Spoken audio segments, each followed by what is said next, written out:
მოგესალმებით. ეს ტელეკომპანია პულსია, მე ეკა სანიკიძე გახლავართ, ჩვენ ვაგრძელებთ გადაცემათა ციკლს მედიდია. ვფიქრობ, დღევანდელი ჩვენი საღამო ძალიან საინტერესო იქნება ჩვენი კოლეგებისათვის, ასევე პაციენტებისათვის, რა თქმა უნდა, მაგრამ პირველ რიგში აკადემიური სექტორისათვის, ვინაიდან ჩვენ ვდგავართ 21 საუკუნეში ძალიან მნიშვნელოვანი საფრთხის მედიკამენტების ეფექტურობის შემცირების წინაშე. მათი არეალი გამოყენებისა შეიძლება ძალიან შევიწროვდეს, თუ ასე გაგრძელდა, ვინაიდან მედიკამენტების უკონტროლო გამოყენება ისეთივე ზიანის მომტანია, როგორც მათი არარსებობა. შესაბამისად, ჩვენ დღეს სტუმრად მოვიწვიეთ კლინიკური ფარმაკოლოგიის დეპარტამენტის ხელმძღვანელი ჩვენი საყვარელი თბილისის სახელმწიფო სამედიცინო უნივერსიტეტიდან პროფესორი ქალბატონი ლუიზა გაბუნია. ძალიან დიდი მადლობა მობრძანებისათვის და ვფიქრობ, დღეს საინტერესო საუბარი გველოდება. საღამო მშვიდობისა. გამარჯობათ, მივესალმებით თქვენს ტელემაყურებელს. დიდი მადლობა სტუდიაში მოწვევისათვის. მართლაც რომ ძალიან აქტუალურია და მნიშვნელოვანია მედიკამენტების რაციონალური დანიშვნა და ამავდროულად პოლიპრაგმაზიისაგან თავის არიდება ნებისმიერი მკურნალობის შემთხვევაში. ქალბატონ ლუიზა, მე მინდა რომ ჩვენი საუბარი ამ თავითვე თვითონ პრობლემით დავიწყოთ.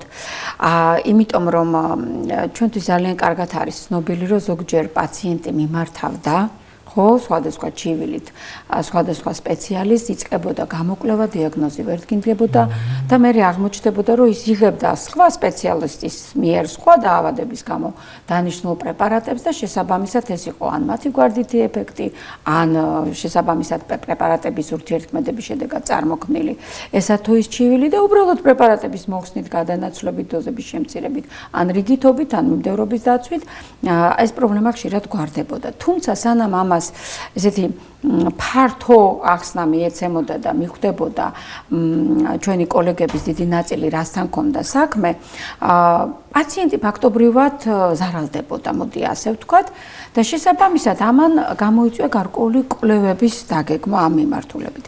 მე რატომ დავიწყე ამაზე საუბარი, რომ მინდა რახან მედიდიაში ვარ, თქვენ ჩვენს მაყურებელს, ჩვენს კოლეგებს ასევე მოუყვეთ, როგორ გაჩნდა თავიდან ეს იდეა, რომ შესაძლებელია წამლების ურთიერთქმედების შესწავლის გარეშე გარკვეული პრობლემებია სამედიცინო კუთხით მკურნალობაში და როგორ დაიწყო ამ პრობლემის შესწავლა და დღეს მსოფლიო სად არის, რა ძირითად ასე ვთქვათ სტრატეგიებსა და მეთოდოლოგიებს იყენებს როგორც შესწავლისათვის, ისე მართვისათვის მედიკამენტთა ურთიერთქმედებისა და პოლიპრაგმაზიასთან ბრძოლის კუთხით. მე მინდა დავიწყო იქედან, რომ ბოლო წლებში ძალიან დიდი ყურადღება ექცევა სხვადასხვა კვლევებს, რომელიც ძალიან მნიშვნელოვან მტკიცებულებებს გვაძლევს იმისათვის, რომ სწორად წარმართოთ მკურნალობა ნებისმიერი დაავადების შემთხვევაში, მით უფრო იმ პაციენტებში, რომელსაც რამოდენიმე დაავადება აქვთ ერთდროულად, რასაც ამ პაციენტებს ჩვენ კომორბიდულ პაციენტებს ვუწოდებთ. რაც შეეხება პოლიპრაგმაზია, რომელიც ცალსახად აღნიშნავს მედიკამენტების ჭარბდანიშნულებას და აქვე განმარტავ სწორედ ამ ჩატარებული უამრავი მასშტაბური კვლევების საფუძველზე დადგენილი იქნა დღესდღეობით პოლიპრაგმაზიის ქვეშ მოიაზრება, როდესაც პაციენტს დანიშნული აქვს 5 ან 5-ზე მეტი მედიკამენტი და რატომ კვლავ გავიმეორებ იმას, რომ ამ მტკიცებულებების საფუძველზე შერჩეული იქნა ეს ციფრები 5 ან 5-ზე მეტი.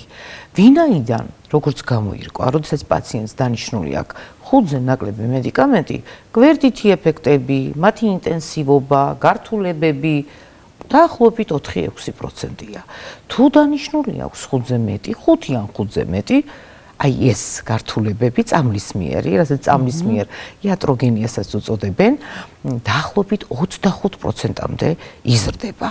და სწორედ ჩატარებული კვლევების საფუძველზე ასევე გამოირკვა, რომ აქედან 23% პოტენციურად საშიში იყო ადამიანის ჯანმრთელობისთვის და 1/13 ლეტალობით დამთავრდა. და სწორედ თანამედროვე სამედიცინო საზოგადოებამ, უამრავმა ჩატარებულმა ბიოსამედიცინო კვლევამ დაადგინა, რომ პოლიპრაგმაზიის ქვეშ დღესდღეობით მოიაზრება, როდესაც პაციენტს დანიშნული აქვს 5 ან 5-ზე მეტი მედიკამენტი, თუმცა არსებობს სხვა მიდგომებიც დღესდღეობით. რაოდენობაზე, მაგრამ ყველაზე საშინელება და ყველაზე დიდი პასუხისმგებლობა ექიმისათვის არის ის, რომ თუ პოლიპრაგმაზიასთან გვაქვს საქმე და აი პოლიპრაგმაზიის პირობებში არარაციონალური ფარმაკოთერაპია არის წარმოდგენილი, ეს კიდევ უფრო სახიფათოა პაციენტისათვის და სწორედ აი ეს ფენომენი სამწუხაროდ ნეგატიური ფენომენი განაპირობებს ახალი იატროგენული, ახალი ნოზოლოგიური ფორმების ჩამოყალიბებას.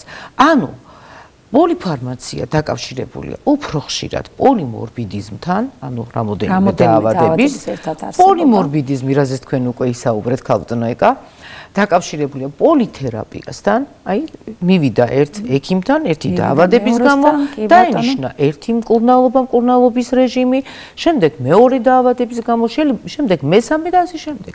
ანუ რამოდენიმე დაავადების მკურნალობა მას ერთდროულად აქვს დანიშნული და ამას საით მივყავართ, ამას მივყავართ სწორედ ახალი დაავადების განვითარებისაკენ და როგორც გამოირკვა ეს მართლა ძალიან პრობლემურია, ვინაიდან დაახლოებით მე-4-მე-5 ადგილზე დგას წამლისმიერი გართულებების, ავადობის, სიკვდილობის მაჩვენებელი გულსის ზარდა, სიმსივნეებით განპირობებული, ტრამვებით, რესპირატორული სისტემის დაავადებებით განპირობებული ავადობის მაჩვენებლის და სიკვდილობის მაჩვენებლის შემდეგ.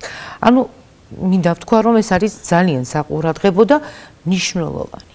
გარდა იმისა, რომ ჩვენ ზედმეტი დანიშნულებით არარაციონალური ფარმაკოთერაპიით ადამიანების ჯანმრთელობას ვნებთ კი არ სარგებელს კი არ ვაძლევთ, როგორც ჰიპოკრატემ გვითხრა რა და მე ჩვენ ფიციც დავდეთ არა მე-6 კურსის ბოლოს ეს სიტყვები გავახმოვანეთ ჩვენს ფიცში რომ თუ არ არგებ ნუ ავნებ. ანუ გამოდის აქედან რომ ჩვენ კი არ ვარგებთ პაციენტს, არამედ პირიქით მას უქმნით სხვადასხვა მნიშვნელოვან საფრთხეებს. ქალბატონო, ეს ძალიან საინტერესო ხაზია და მე მინდა რომ ჩვენ ეს მერე გავაგრძელოთ, იმიტომ რომ ვისაუბროთ გამოსავალზე, მართლაც რაქნას მაშინ ერთმა ექიმმა თუ მეორე დაავადების გამო ის უკვე სხვასთან ამყოფია და აუცილებლად უნდა მიიღოს ისწავლები, ამასთანავე მეც ჩემი მხრივ უნდა დაუნიშნო და შესაბამისად 5-ზე მეტი გამოდის.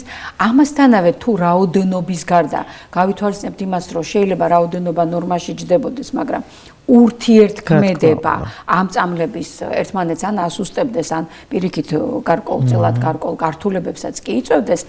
ბუნებრივია გამოდის, რომ ჩვენ და ამაზე გვისაუბრია კიდევაც, რომ მაშინ კლინიკური ფარმაკოლოგი უნდა იყოს აუცილებლად ჩართული აი ამ მკურნალობის და დანიშნულების პროცესში და კლინიკური ფარმაკოლოგის პოზიცია ესეთი მანდატორული ჩვენთან მოგეცემება. არ არის სამედიცინო დაწესებულებებში, არც ყავს კონკრეტულად ამ სპეციალობით. კი ბატონო, და ამ თემაზე მინდა რომ აუცილებლად ცალკეც ვისაუბროთ, მაგრამ მანამდე მინდა ჩავასრულოთ აი ამ ასე ვთქვათ სტრატეგიის და ხედვის გაჩენის ისტორია, ასე ვთქვათ.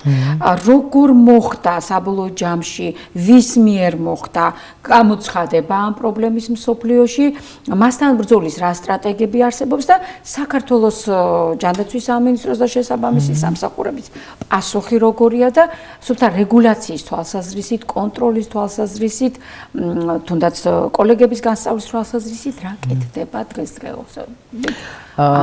კონკრეტულად ქალბატონო ეკატერინა მე ვერ გეტყვით ახლა როდით დაიწყო მასშტაბურად მიმდინარეობდა განსაკუთრებით ბოლო 2 ასოციაცია ან რაიმე ორგანიზაცია თუ არსებობს რომელიც კონკრეტულად ამაზე კი რა თქმა უნდა სამედიცინო ასოციაციები ევროპაში, ინგლისში და სხვათა შორის აქვე მინდა აღნიშნო რომ 2008 წელს ირლანდიაში 19 ექსპერტის მიერ 13 ევროპული ქვეყნიდან ესეთი ასოციაცია ჩამოყალიბდა და მათ შექმნეს ძალიან მნიშვნელოვანი მტკიცებულებებზე დაფუძნებული დოკუმენტი Stop Start კრიტერიუმები. ასე ეწოდა ამ დოკუმენტს, რომლის აპდეიტი მოხდა 2013 წელს და შემდეგ უკვე 2020 2016 წელს იგივე დოკუმენტი შეიქმნა ხანდაზმული პაციენტებისათვის მედიკამენტების რაოდენობის ოპტიმიზაციის თვალსაზრისით. დიახ, მოგეხსენებათ ამასაკის პაციენტები ხშირად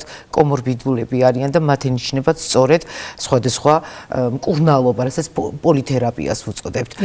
და სწორედ აი ამ მტკიცებულებების საფუძველზე ჩამოყალიბდა ეს დოკუმენტი. ანუ რას გულისხმობს, რას მოიაზრებს ეს დოკუმენტი? მე რამოდენიმე სახელმძღვანელო გამოუშვი ამასთან მიმართებაში. მე გავხდით 2018 წელს ჯანდაცვის სამინისტროში პოლიპრაგმაზიის წინააღმდეგ ბრძოლის კლინიკურ ფარმაკოლოგთა ჯგუფის ხელმძღვანელი და იქ იყო სპეციალურად ბრძანება დაწერილი ამასთან მიმართებაში. სწორედ ამ ბრძანების საფუძველზე შეიქმნა ეს ჯგუფი და ჩვენ გვევალებოდა მოქალაქეების მომართვიანობის საფუძველზე გადაგვემოწმებინა ექიმის მიერ მიცემული დანიშნულება. თუმცა სამწუხაროდ ძალიან ცოტა იყო ესეთი მომართვიანობა.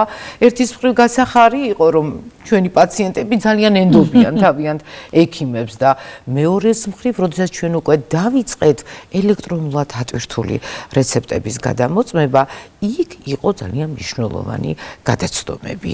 ეს შეფასება, ანალიზი ხდებოდა უკვე ჩამოყალიბებული, ასევე მტკიცებულებების საფუძველზე შექმნილი კლინიკური კრიტერიუმების საფუძველზე. ეს იყო ჩვენი სამოქმედო გეგმა და ეს მე ჩავდე ჩემს დოკუმენტში, რომელსაც პოლიფარმაციის დოკუმენტი ეწოდა და ეს იყო ერთგვარი გზამკვლევი ჩვენთვის, რომ გავუკეთებინა შეფასება და ანალიზი. ფაქტობრივად პირველი მცდელობა რეგულირების.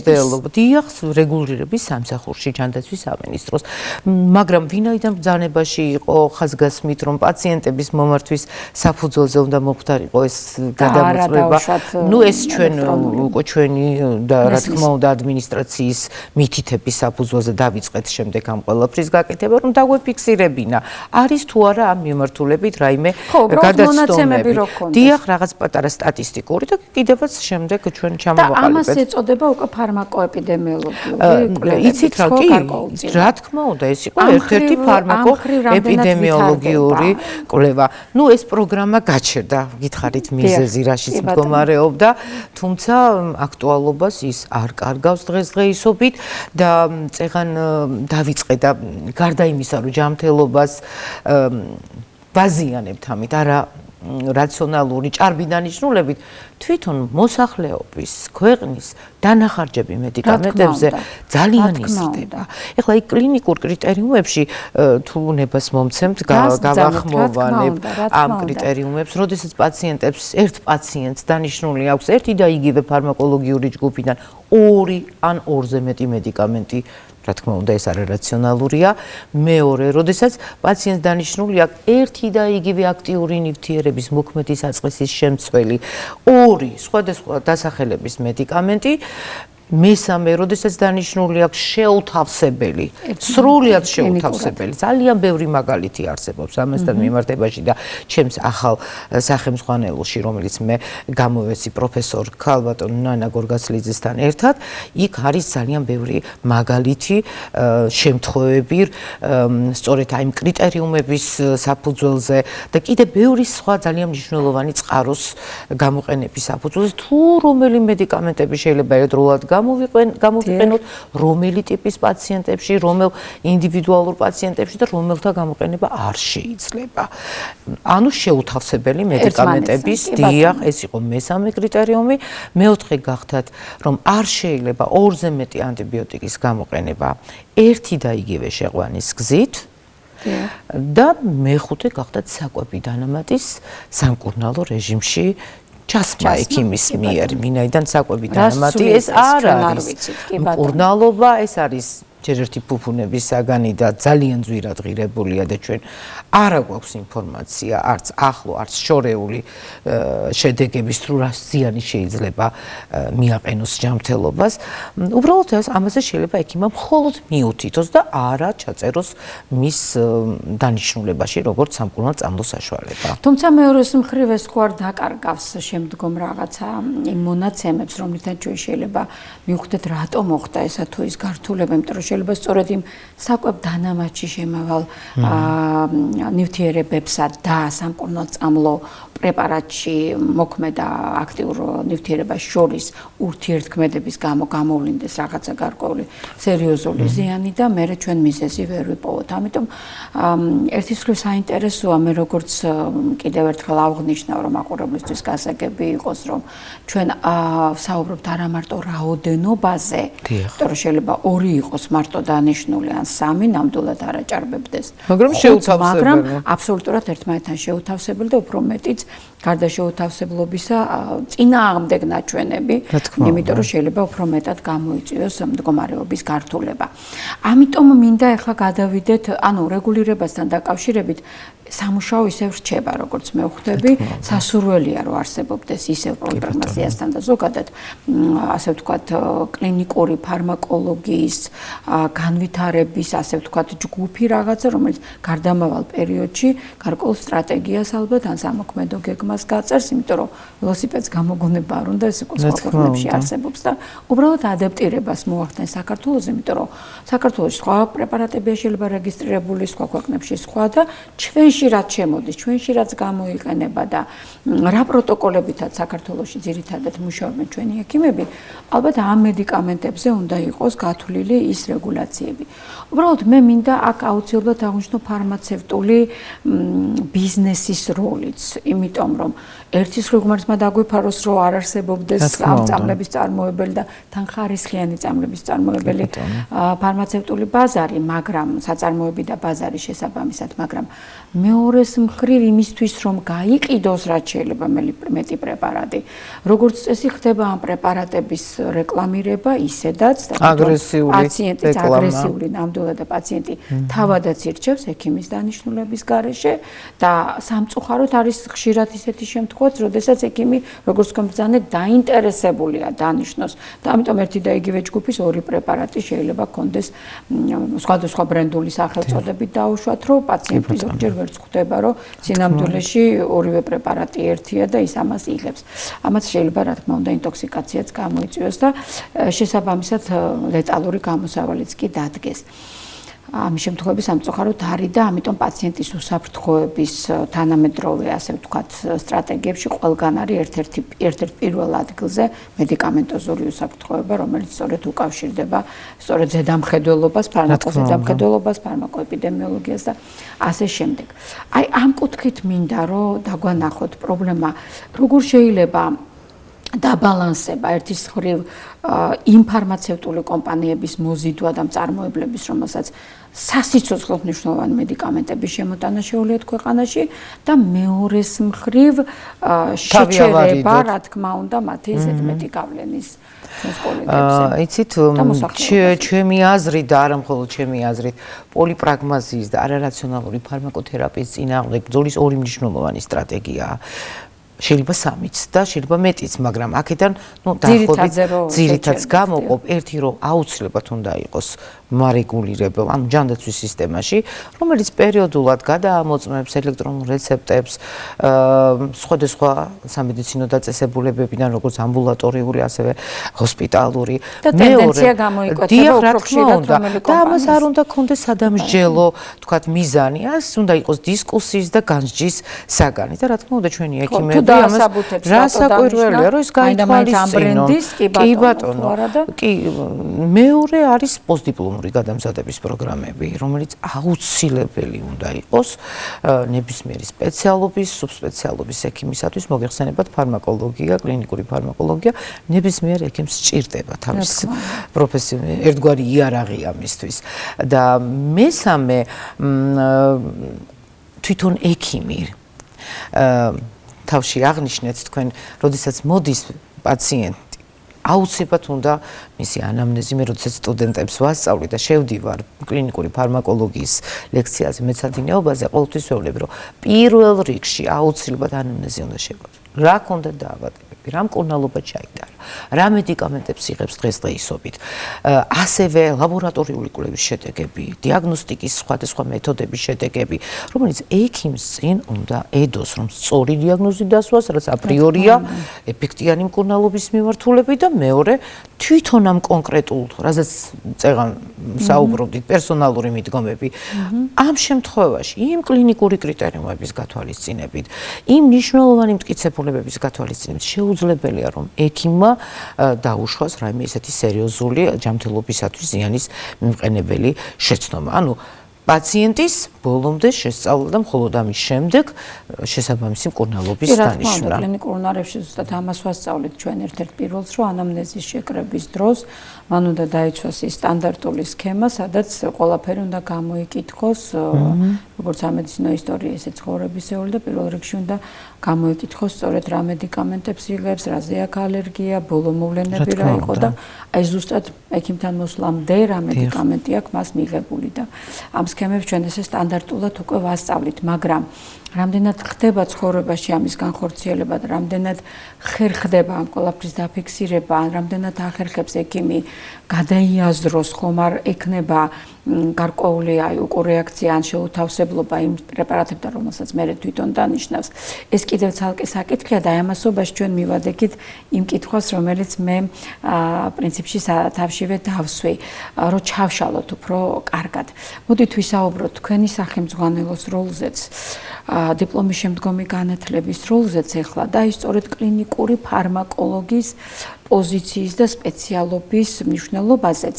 და იქნება აი დღევანდელ გადაცემაში უკვე რაღაცა დაასკვნამდე მივიდეთ, რა შეიძლება იყოს პირველი საფეხური იქითკენ, რომ მე როგორც ექიმს არ შეიძლება ამხელა ინფორმაცია მქონდეს და ამდენი რამ მახსოვდეს ზეპირად. მე უნდა შემეძლოს, როცა დავნიშნე ამ კონკრეტულ პაციენტთან ის, რასაც ვთვლი ჩემთან მოსული პრობლემის გამო. პროტოკოლის მიხედვითაც და ინდივიდუალური პერსონიფიცირებული, ასე ვთქვათ, მედიცინის ფარგლებშიც დამენიშნა, გადამიმოწმოს კლინიკურმა ფარმაკოლოგმა, რომ ეს წამლები ერთმანეთთან ხო არ მოვა შეუსაბამობაში, ან იმ წამლებთან, რომელსაც ის სხვა სპეციალისტის მიერ დანიშნულს ჩემამდე იღებდა. აი, რამდენად შესაძლებელია, რომ ეს რეალობა ძალიან მალე დავაყენოთ საქართველოში? მე ძალიან ბევრს მოგზაურობ, სხვათა შორის ყოველთვის მივდივარ ხოლმე და მაინტერესებს რა ხდება ცივილური, სოფლის ცივილური ნაწილის წამყვან კლინიკებში და ძალიან ბევრ კლინიკაში კლინიკური ფარმაკოლოგი ექიმთან ერთად მართავს პაციენტს. და ლონდონში 2 წლის წინ ვიყავი და იქ მენეჯერი ვინც იყო ერთ-ერთი გადაუდებელი მედიცინის და ინტენსიური თერაპიის დეპარტამენტში გვაჩვენეს, გაგვაცნეს კიდეც, გავისაუბრეთ კიდეც აი პროფესიონალურ საკითხებზე. გახსნილი აქვს კომპიუტერი, ყველა პაციენტი ყოველდღიურად რა მედიკამენტები აქვს დანიშნული. კლინიკური ფარმაკოლოგი ამას უყურებს ამავდროულად, აფასებს პაციენტს. ხომ არ განუვითარდა რაიმე გვერდითი ეფექტი, იმიტომ რომ ყველა მედიკამენტს ეს უკვე ცნობილია, როდესაც დამტკიცებულია, იგი უკვე მარკეტინგისთვის, გამოყენებისთვის, ნებისმიერ ინსტრუქციაში ექიმიც არ არის საჭირო, ხო ხსნის. დიახ, ნებისმიერი მოქალაქე ბევრი ინტერესდება, რა წამალია, რა გვერდითი ეფექტები აქვს, ნახულობს, რა თქმა უნდა, ნახულობს ამას კლინიკური ფარმაკოლოგი, აკვირდება, ხომ არ განუვითარდა რაიმე გვერდითი ეფექტი, თუ განუვითარდა, როგორ მართოს ეს გვერდი, ამაზე კიდე ცალკე სტრატეგიები არსებობს. როგორ ავარიდოთ თავი ახალი დაავადების განვითარებას, როგორ მოვახდინოთ მისი პრევენცია. ანუ ამ საქმეს ემსახურება კლინიკური ფარმაკოლოგი. აი სწორედ ამიტომ დავსვი ეს კითხვა, ხა როგორ მოვიქცეთ საქართველოში, რა ნაბიჯები კონდა გადავდგა. საქართველოში, ну, რა თქმა უნდა, ჩვენც უნდა გავიმეოროთ ეს მაგალითი და აუცილებლად ერთ-ერთი საექიმო სპეციალობა უნდა იყოს კლინიკური ფარმაკოლოგი. იგივე რეზიდენტურა, იგი პოსტდიპლომური გადამზადების პროგრამები აუცილებელი უნდა იყოს. ვინაიდან რამდენად შესაძლებელია, რომ გარკვეული სუბსპეციალობა ან ცალკე სპეციალობა იყოს კლინიკური ფარმაკოლოგია, უკვე ხვალზე ეს საკითხი საქართველოში ადმინისტრაციული ორგანოების ხო არ არის საჭირო რაიმე ասოციაციამ შეიმუშაოს ამისთვის რაღაც გარკვეული, ანუ ვინ უნდა გადაწყვიტოს მაშინ, რომ კლინიკური ფარმაკოლოგი უნდა იყოს ცენტრალიზებული სპეციალობის დოქტორთა ნუსხაში უნდა იყოს ესეთი საექიმო სპეციალობა. როგორ გავწიოთ ადვოკაცია ამ თემის რო ეს დაიწყოს? არ ვიცი, არსებობს, რატო გიკითხები, წესით ამას აკეთებს ჯანდაცვის სამინისტრო რეგულირების სამსახური. ადვოკაციას ეწევა ზოგადად პროფესიული ასოციაცია, ხო, ასეთ შემთხვევაში, ან პაციენტთა ორგანიზაციებია ხოლმე გარკვეულწილად, მაგრამ ამ შემთხვევაში პროფესიული ასოციაცია. თუ არსებობს ჩვენთან, კლინიკურ ფარმაკოლოგთა დაუშვათ ფარმაცევტთა რაიმე ასეთი საზოგადოება ან ასოციაცია საქართველოში? არა, ასოციაციები არსებობს, როგორ არა, მაგრამ ფიქრობ, რომ ეს კონკრეტულად კლინიკურ ფარმაკოლოგთა და ფარმაცევტთა ასოციაცია. არ ვიცი, შეიძლება მე თვითონ ხო, შეიძლება არსებობს კიდევაც. მაგრამ ფარმაკოლოგთა ასოციაცია ალბათ არის. ფარმაკოლოგთა ასოციაცია არის კი, რომელიც მსოფლიო საერთაშორისო ფარმაკოლოგიური ასოციაციის ქუთქვეშ არის ეს ჩვენი ფარმაკოლოგიის დეპარტამენტის. შეიძლება მაშინ ფარმაკოლოგთა ასოციაციის რაღაცა ერთი ხაზი მაკედონეთს შეიძლება წამოვიდეს ეს ძალიან მნიშვნელოვანი საკითხი. კი, აუცილებელია, იმიტომ რომ თავს ავარიდებთ იმ გართულებებს და სხვათა შორის ძალიან ხშირად რეჰოსპიტალიზაცია. აბა რა, ძალიან ხშირად შეიძლება მიზეზი იყოს არასწორი მკურნალობა, შეუსაბამო მკურნალობა. ახლა მე მაინტერესებს კლინიკური ფარმაკოლოგიის კურსები, თუ არის უსგ არის და რა შედეგი იდება. მე მაქვს ძალიან ბევრი პროგრამა უკვე, მე მგონი 10-მდე პროგრამა მაქვს.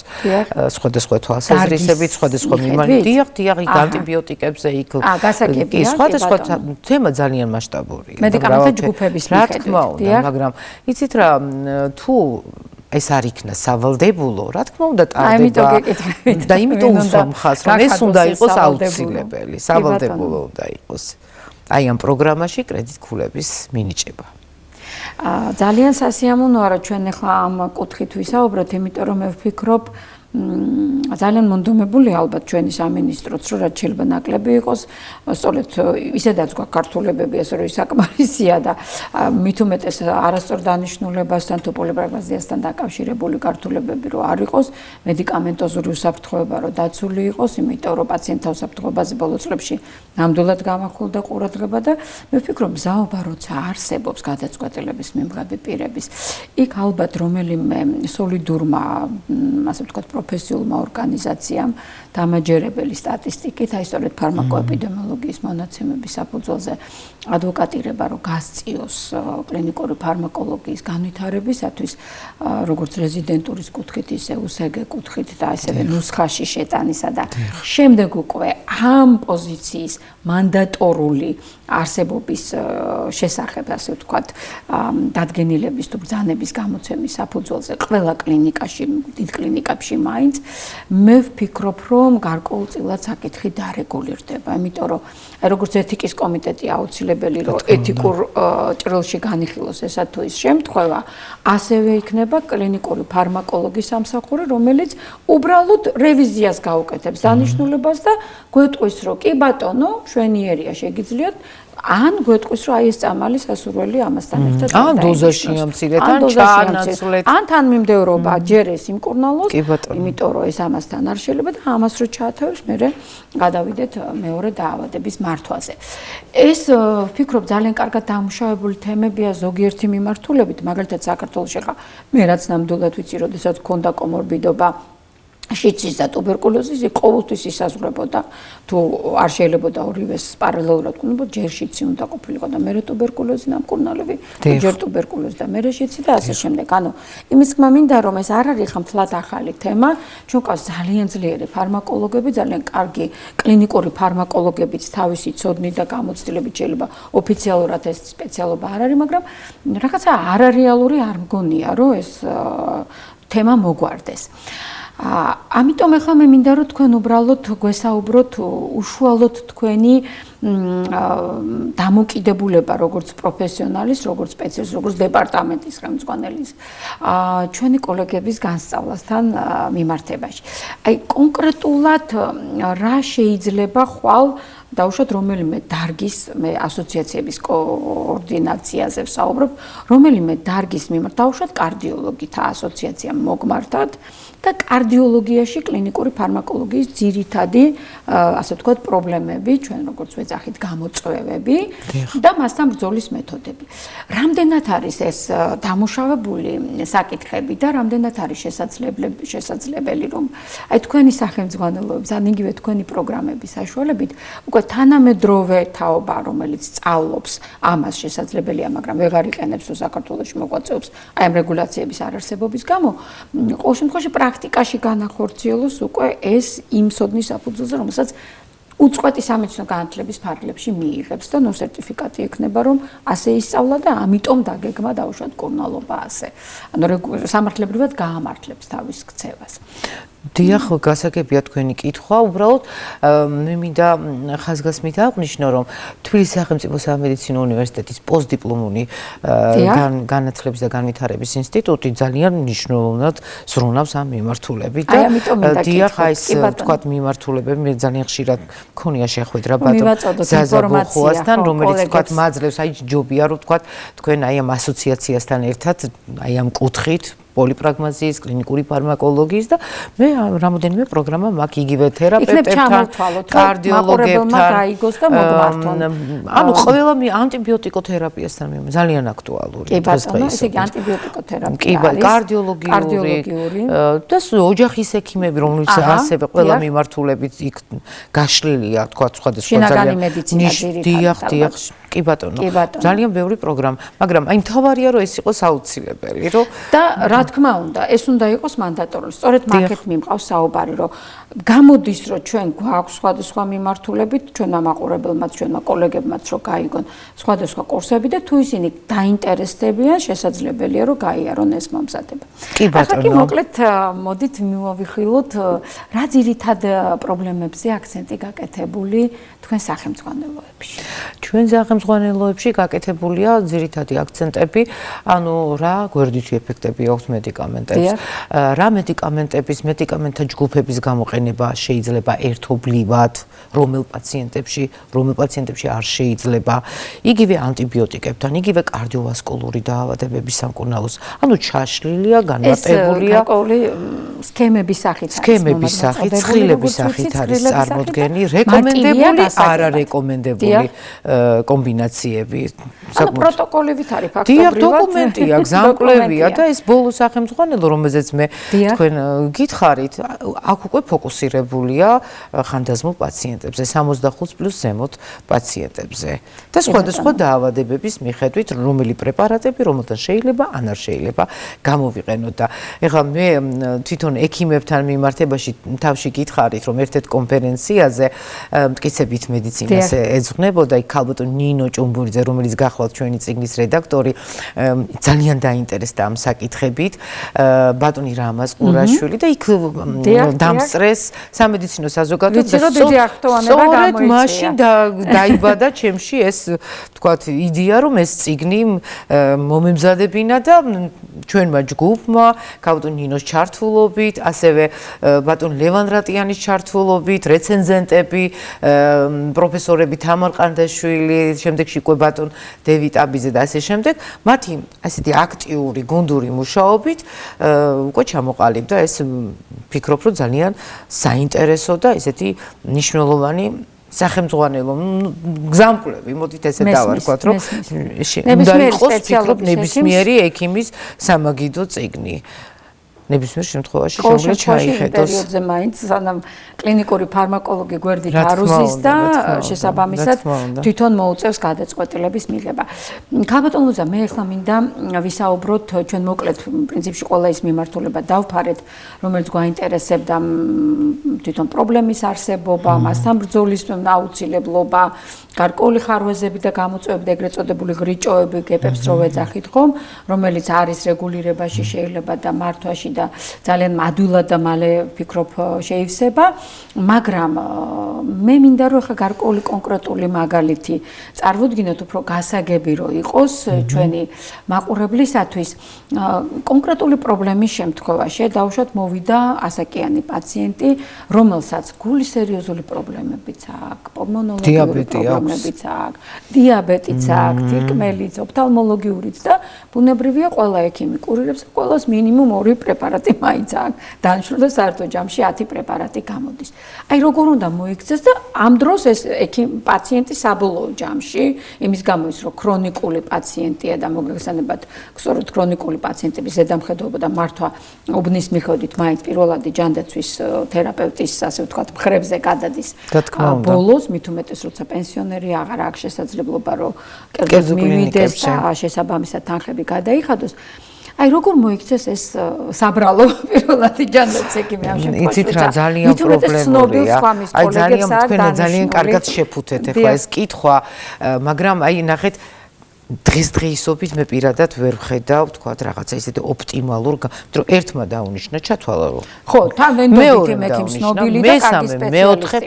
ნუ ვიღაცა ბოლოს ხო უნდა გამოჩნდეს, რომელიც შეაჯამებს, ანალიზს გაუკეთებს, აი ეს არის კლინიკური ფარმაკოლოგი სწორედ, რომელსაც შეიძლება კონდეს ასევე კომუნიკაცია, დაურეკოს სხვადასხვა საშუალებებით დაეკონტაქტოს ნებისმიერ ექიმს, რომელმაც თქვა ამ დანიშნულებაში მიიღო მონაწილეობა, გაარკვიოს, დააზუსტოს, ნახოს ლაბორატორიული კვლევის შედეგები. ძალიან დიდი მნიშვნელობა აქვს ნებისმიერი წამლის შემთხვევაში, განსაკუთრებით პერორულად, როდესაც ვაძლევთ ღვიძლის, თირკმლის ფუნქციებს. იმიტომ რომ მე ვერ მოვხსნის ხო ჩემი კოლეგის მიერ დანიშნულ პრეპარატს, ხო მართალია, მაგრამ არა კოლეგიალურია, არა ეთიკურია. ამ 10 პრეპარატის მიღება შეუძლებელია ამასაკიანი. ზოგჯერ 25-ის. კი ბატონო, მე მათ ეშლებათ ხშირად, ეხლა ჩვენთან ესე მოდაში არ არის, საზღვარგარეთ კი ბატონო ეს წამლის გამანაწილებლებია და დავუშვათ ფერების მიხედვით თუ დროის მიხედვით და ამ შემდეგ ჩაწყობილი აქვთ და იციან რომ ეხლა ამას იღებს, მე ამას. ჩვენთან ესეც არ არის ჯერ ესე შემოსული ფართოდ და საბოლოო ჯამში ეს ჩამოწერილი აქვს, ამის მიხედვით შეიძლება შეეშალოთ ეგრევე მიიღონ ორჯერ და მით უმეტეს თუ ერთნაირი ფერი ფორმა აქვს სხვადასხვა მედიკამენტს და აი აქ დაიწყოს უკვე პრობლემები. ამიტომ მე მაინტერესებს აი რამდენად აი რას აი ხა უცებ რას ურჩევდით ასეთ კოლეგას. ანუ შეეხმიანოს ვინც ეს დანიშნა და ალტერნატიული გზა მოძებნონ, ან სხვა პრეპარატით ჩაანაცვლონ, თუ დაუშვათ იქ ურთიერთქმედების საშიშროება, ან მოხსნან თუ შეიძლება ეს თუ აი როგორ შეიძლება ეს ისეთ არეგულირდეს, რომ ცალკე ხა წარმოიდგინეთ იღებს ოჯახის ექიმი დღეში სიტყვაზე 15 პაციენტს, 15-ვესთან რაღაც ესეთი პრობლემა და ყველას ექიმს ის ვერ გადაურეკავს, ხო? ანუ პრაქტიკაში ეს წარმოუდგენელია. როგორ შეიძლება რომ დავარეგულიროთ ეს საკითხი სამედიცინო დაწესებულებებში, ვიდრე ეს წარმომიდგენია ქალბატონო ეკატერინა. თქვათ მე ვარ ის მესამე ექიმი. დიახ. ჩემამდე ეს თქვათ ხანდაზმული პაციენტი, კომორბიდული პაციენტი იყო უკვე 2 სხვა ექიმთან. თავისი დაავადებებიდან გამომდინარე. აუცილებლად უნდა გავიგო ხო რა დაავადებები აქვს, რა მკურნალობა დაენიშნა, მასთან ერთად რას იღებდა წარსულში, კარგად ბრძანეთ ალერგიული რეაქციები, რომელიც ყველა წამოზე შეიძლება განვითარდეს. ანუ მე ვიღებ პასუხისმგებლობას. ანუ ყოველმა შემდეგმა ექიმმა უნდა გაარკვიოს თუ რომელ ექიმებთან იყო, რა დაავადებები აქვს, რა მკურნალობა და ნუ ამით განსაზღვროს და თავისი დანიშნულებაც შეუსაბამოს იმ წინა დანიშნულებებს. ეხლა რომელი დაავადების მკურნალობა წამოვა წინა პლანზე? ალბათ ეს საინტერესო კითხვაა ყველასათვის, არა? რა თქმა უნდა, რომლის ჩივილების საფუძველზეც მოვიდა პაციენტი ექიმთან. ეს არის რა თქმა უნდა აპრიორში და პრიორიტეტში იქნება ის მკურნალობა. შესაბამისად. მესმის. ანუ მიმდინარე უფრო მეტად ასე ვთქვათ გამოხატული ჩივილების და დიაგნოზის მიხედვით შეიძლება ის დავტოვოთ და დანარჩენი გადავდოთ ან აი ესე თუ მიუდგებით გამოსავალი ამ ეტაპზე ეს არის. ერთადერთი ეს არის რომ ამ შევაჩეროთ, ამ დოზა შევამციროთ, ამ მოხსნათ ის პრეპარატები რომ ეხლა არ არის აუცილებელი და მივხედოთ იმას რაც წინა პლანზეა. მოდის თუ არა ურთიერთქმედებაში წინა დანიშნულ მკურნალობებთან. აი ახლა მინდა დავსვა ერთი ესეთი არაფარმაკოლოგიური კითხვა. დაუშვათ, იმიტომ რომ ვიცი ზუსტად რომ თქვენ ამას აკადემიურად მიუდგებით, არამედიკამენტოზური მკურნალობის მეთოდების როლი სწორედ პოლიპრაგმაზიასთან ბრძოლაში. როგორ წარმოგიდგენია და არამედიკამენტურს რას გულისხმობთ? არამედიკამენტურს გულისხმობთ ფიზიკურ მედიცინას ზუსტად ძალიან სხვადასხვა მნიშვნელოვანია, მეთოდებს, ძალიან მნიშვნელოვანია. კვების დაუშვათ ნუტრიციული ფაქტორის გამოსწორებას და რა თქმა უნდა სარეაბილიტაციო. კი ბატონო, ანუ ფიზიკური ტრადიციული მედიცინის როლი, ნუტრიციის, ასე ვთქვათ, მართვის როლი, როგორც ნახეთ, რა კუთხით მინდა ექიმის მიერ დანიშნული, იმიტომ რომ ამან უნდა დააბალანსოს და ეს უნდა ებრძოლოს ორგანიზაციას. დაუცვათ მე რომელიმე მედიკამენტის მოხსნა მიწევს. საქსროვან სინდრომთან დაკავშირებული ხო დაუშვათ ოსტეოპოროზთან ან სხვა პრობლემასთან დაკავშირებული ჩემს პაციენტთან, იმიტომ რომ ამ წუთას სხვა მწვავე პრობლემა მაქვს. მაგრამ იმისთვის რომ ის არ დარჩეს ტკივილების პირისპირ გარკვეული სხვა მეთოდები არამედიკამენტოზურები შეიძლება ჩავთვალოთ საჭიროდ რომ დავნიშნო, ხო? იგივე ეს ფიზიკური მედიცინის იქნება, ტრადიციული თუ სხვა.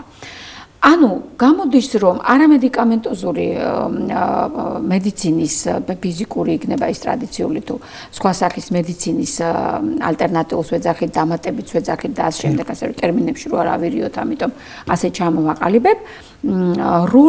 როლი პრაგმაზიასთან ბრძოლაში რამდენად არის წარმოდგენილი დღეს და რა პრაქტიკები არსებობს ამისი ინტეგრაციული მედიცინის თუნდაც კუთხით საზღვარგარეთ და რა პერსპექტივებია საქართველოს, როგორ ფიქრობთ? იცით რა, მოგეხსენებათ, ჩვენ გვაქვს უკვე ძალიან მნიშვნელოვანი უამრავი ინფორმაცია ამასთან მიმართებაში, კომპლექსური მიდგომა არის ყველაზე მნიშვნელოვანი. არა მხოლოდ მედიკამენტოზური, რაც თქვენ ახსენეთ, იგივე ფიზიკური მედიცინა, რეაბილიტაცია, კვება, სხვადასხვა დიეტები, აბა, სამკურნალო კვება, უკვე ეს ტერმინი არის წამლები, რომლებიც გარკვეულ საკვებ პროდუქტებთან ერთად არ შეიძლება. აი მინდა რომ ამაზეც ვისაუბროთ. მაგალითად, ავიღოთ ესეთი პრეპარატები არსებობს, MAO ინჰიბიტორებს, მონოამინოქსიდაზის ინჰიბიტორები, ანტიდეპრესანტები, პარკინსონიზმის სამკურნალო საშუალებები გახლავთ არა, სხვადასხვა თაობის. არ შეიძლება ისეთ პროდუქტებთან ერთად გამოვიყენოთ, რომელიც თირამის შეიცავს. ეს არის ნაღები, ყველი, კარაკი, შებულილი პროდუქტები. არ შეიძლება გამოიწვიოს თირამინული კრიზი და ჰიპერტენზული კრიზი ამავდროულად, არა? ძალიან ბევრი მაგალითია ამასთან მიმართებაში.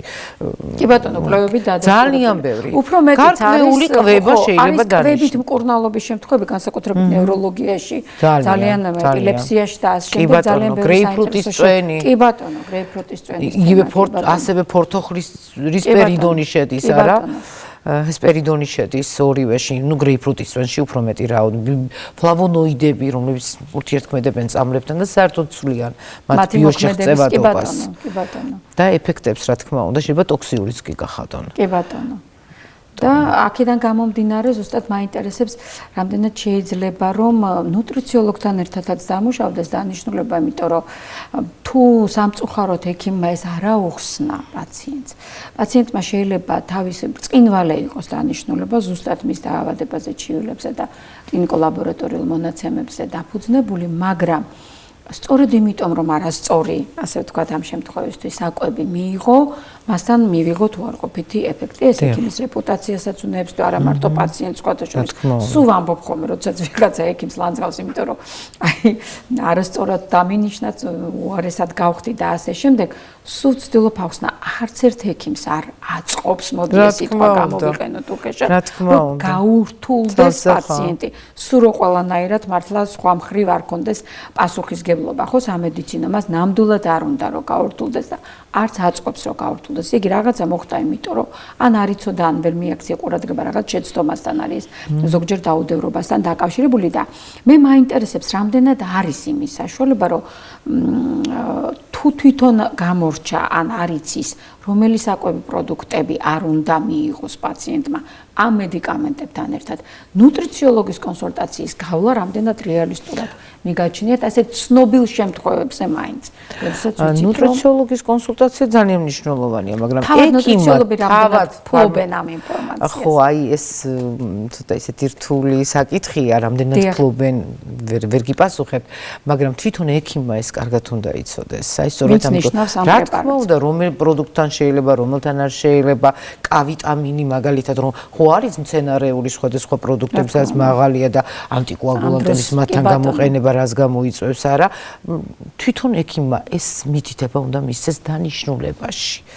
გარდა ამისა, ექიმმა დანიშნულებაში უნდა მისცეს მითითება, რომ აი სტატინი დაგინიშნე, ჰიპერლიპიდემია აქვს პაციენტს, არა, რა ლაბორატორიული ტესტები უნდა ჩაიტაროს, რა პერიოდულობით. რომ მონიტორინგი გასწროს. რა თქმა უნდა, მარტო დანიშნულება არა, აუცილებლად მითითება მონიტორინგი და მინიშნება რომ თავიდან ავიცილოთ, რა თქმა უნდა.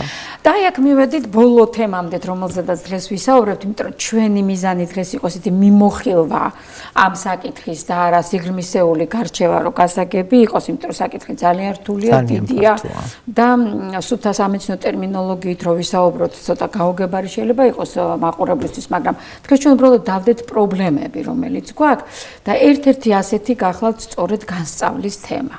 ანუ თქვენ ახლა რაც ისაუბრეთ, ეს იყო სამედიცინო პერსონალის, სამედიცინო რეგულირების მენეჯმენტის და ასე შემდეგ პასუხისგებლობა. მაგრამ რა ვქნათ იმ შემთხვევაში, როცა ექიმმა ყველაფერი სწორად დანიშნა, რაოდენობრივათაც და შეთავსების კუთხითაც, რა უნდა მიიღოს, როდის მიიღოს, როგორ და რასთან არ შეიძლება ამის მიღება, ესეც განუმარტა პაციენტს, მაგრამ პაციენტმა სამწუხაროდ ეს არ გაითვალისწინა. ან დააკლო ექიმმა ახსნა. ანუ მე ვსაუბრო პაციენტის განსწავლის პროცესზე. რა ხდება ამ მიმართულებით, ვასწავლით თუ არა ამას ჩვენ სტუდენტებს, ექიმებს პაციენტის განსწავლის როლს და იმ შემთხვევაში თუ პაციენტი მეტნაკლებად ინფორმირებული იყო ექიმისგან, როგორ რა შეიძლება და არ შეასრულა, ვერ შეასრულა, ან არ იყო ეს განსწავლა, ვინ შეიძლება იყოს ჩართული პაციენტის განსწავლის პროცესში ექიმის გარდა, იმიტომ რომ სამწუხაროდ ექიმს ყოველთვის არ აქვს იმის დრო, რომ ყველა ზარს უპასუხოს და ყველა, ასე ვთქვათ, დანიშნულება აკონტროლოს შემდგომში, როგორ აი საქმეც მაგაშია, ეგ არის სწორედ ძალიან დიდი პრობლემა, რომ როდესაც ვთქვათ, ვერ ახერხებს ექიმთან მისვლას, ვერ ეკონტაქტება, ძალიან დაკავებულია ექიმი, ან ტელეფონს არ იღებს, ან თვითონ პაციენტმა ვერ მოახერხა მისვლა. ყველაზე მნიშვნელოვანია ის, რომ აუცილებლად თვითმკურნალობას არ უნდა მიმართოს. ან რაიმე ფარმაცევტული კომპანიებიდან აგრესიული ძალიან ესეთი მასშტაბური რეკლამების, თქვათ, ინფორმაცია და რა თქმა უნდა ეს იქ გადაცემა ხდება. უი ეს რა კარგი წამალია. აი მე ეს მაწუხებს ეს მივიღე მეზობლებში, ახლობლებში. აუცილებლად განსწავლის გზა არის ექიმი. ექიმთან უნდა მივიდეს ექიმის მითითებები, რჩევები, თუ რა დიაგნოსტიკა უნდა ჩაიტაროს. ანუ კიდევ ერთი ფუნქცია ექიმის ვალდებულება ეს არის პაციენტის განათლება. ექიმობა ეს ისეთი პროფესია, რომელიც არის, არ ვიცი, ძალიან მაღალი პასუხისმგებლობით და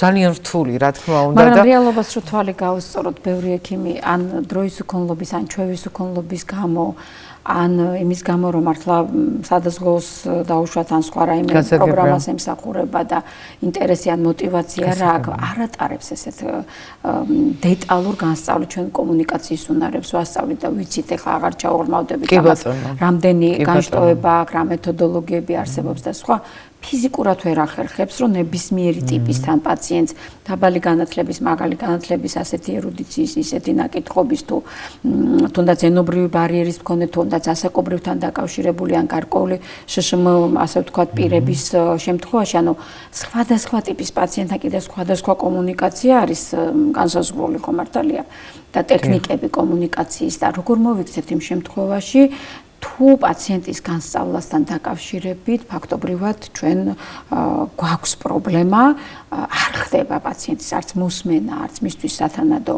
ასე ვთქვათ, მთელი აი ამ ლექციის ჩატარება, საიდან შეიძლება, როგორ შეიძლება ეს დავაბალანსოთ? როგორ შეიძლება დავაბალანსოთ? ეხლა ინფორმაცია მოგეხსენებათ სხვადასხვა სამედიცინო თვალსაზრისებით ძალიან ბევრი დევს. სოციალურ ქსელებში, სხვადასხვა ძიებო ბაზებში, სადაც უფრო მაღალი მტკიცებულების შემცველი ინფორმაცია შეიძლება იგივე პაციენტმაც, განსწავლულმა პაციენტმა, განათლებულმა პაციენტმა თავისუფლად მოიძიოს. კი, მეტად ხელოვნური ინტელექტის ხელოვნური ინტელექტი ძალიან მნიშვნელოვანია და ძალიან ეხმარება იგივე პაციენტსაც და იგივე ექიმსაც.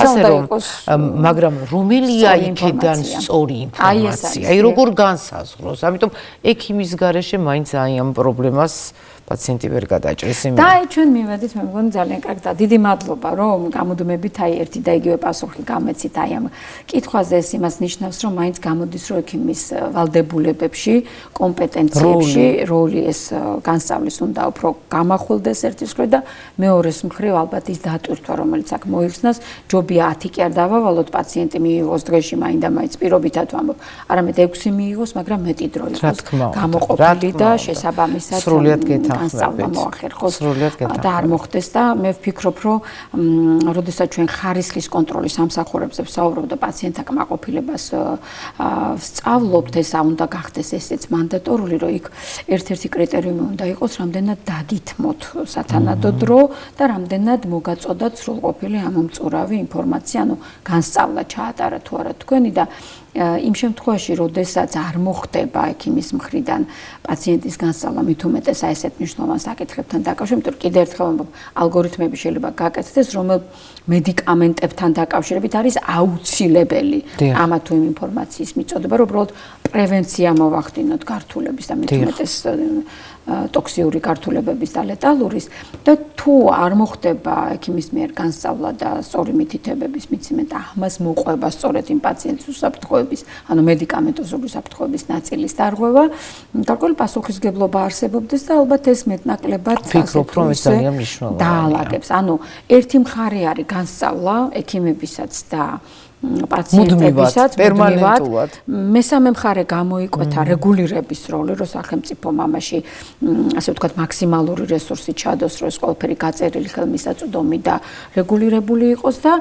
შესაბამისად მე ვფიქრობ, რომ მეტნაკლებად ნელ-ნელა მოხერხდება ამ ყველაფრის კონტროლი. ოღონდ როგორც თქვენ ძალიან კარგად ბრძანეთ, დასჯითი სისტემის შემოღების მიზნით კი არა, რომ არ დამალოს მერე სამეცნიერო პერსონალმა თავისი თუნდაც სამეცნიერო შეცდომა და სამეცნიერო შეცდომის რეგისტრის არსებობა აი მართლა წყალივით გვჭირდება ჩვენ ამაზე ხშირად ვსაუბრობთ, არამედ იმისთვის რომ ისწავლოს, გაიზარდოს და პირიქით ვინც ამას აკეთებს იმისთვის წახალისების სისტემა არსებობდეს და ვინც ამას არ აკეთებს იმისთვის ტრენინგების ხელახლა გავლის სისტემა არსებობდეს და მე მგონი ეს ყველაფერი უკვე შეგვიძლია. ბევრად უფრო ესეთია. და ბოლოს აი ამ ჩვენი რაღაცა მიმოხილვითი ამ საკითხის ძალიან რთული მასაკეთს მიუხედავად საუბრის დასასრულს, მინდა გთხოვოთ თქვენ თვითონ რა გსურთ თქვენს კოლეგებს თუ პაციენტებს უთხრათ ვიდრე დამემშვიდობებით და შემდგომში უკვე ჩვენ მივცეთ მათ პირობა, რომ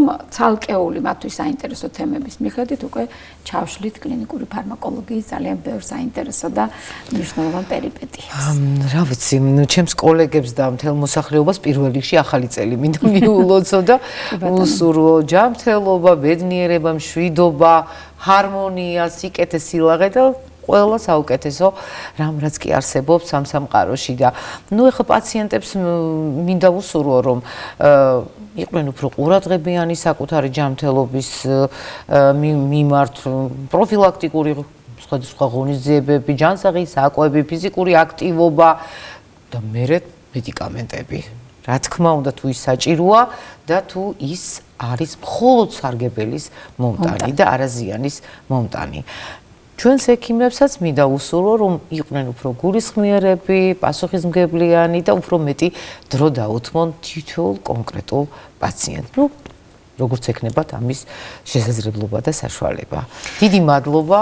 დიდი მადლობა თქვენს. ესეთი საინტერესო დისკუსიისთვის. კი, ნამდვილად მე ვფიქრობ, აი წერანაც აღნიშნე და ეხლაც ასე დავამთავრებ, ვფიქრობ, რომ ეს ზოგადი, ასე ვთქვათ, პრობლემების მიმოხილვა იყო, მაგრამ შემდგომი გადაცემები მედიდიაში, პულსის ტელეკომპანიაში ალბათ თანდათანობით გარკვეული რუბრიკის სახით ჩამოყალიბდება და ჩვენ ვეცდებით ამა თუ იმ მედიკამენტების, მათი ურთიერთქმედების, შეთავსებადობის შესახებ თუ ამა თუ იმ დარგის მიხედვით გარკვეული ასეთი კლინიკური ფარმაკოლოგიის კუთხით გადაცემები მიუძღვნათ იმისათვის, რომ როგორც ჩვენი კოლეგების, ისე მოსახლეობისათვის უფრო ნათელი გახდეს საკითხები, პერსონალთა შესახებაც ინფორმაცია დღეს შეიძლება მწირია. ასე რომ კიდევ ერთხელ მადლობას მოგახსენებთ ამ სფეროში არსებული საკითხების რომ დაინტერესდით ამ საკითხით. რა თქმა უნდა ეს არის ჩვენი პროფესია, რა თქმა უნდა რომ მოუტანოთ სარგებელი ჩვენს პაციენტებს, მოსახლეობას და თუ ეს სარგებელი არ მოდის მედიკამენტოზური მკურნალობიდან, რა თქმა უნდა ამაზე ჩვენ უნდა გავბედოთ, ხმამაღლა ვისაუბროთ და მაქსიმალურად ვეცადოთ აღმოვხრათ ამასთან დაკავშირებული პრობლემები. ჩვენს მოსახლეობას კი ვუსურვებ, რა თქმა უნდა, ჯანმრთელობას, ბედნიერებას, აუცილებლად ისეთ ექიმთან მოხვედროს, რომელსაც მათთვის სითბო, ცოდნა, გამოცდილება და გულისხმიერება არ დაენანება და მეორეს მხრივ ვუსურვებთ მასაც თქვენსავით ვთხოვ ყურადღებას, მეტი ინფორმაციის მიღებას საკუთარ დაავადებასთან, მდგომარეობასთან დაკავშირებით და სწორ ნამდვილად ჰარმონიულ და ერთმანეთთან დაკავშირებულ ქმედებას იმისათვის, რომ საკუთარი საქციელით არ ვავნოთ ჩვენსავე ჯანმრთელობას. კარგად ბრძანდებოდეთ მომავალ შეხვედრამდე.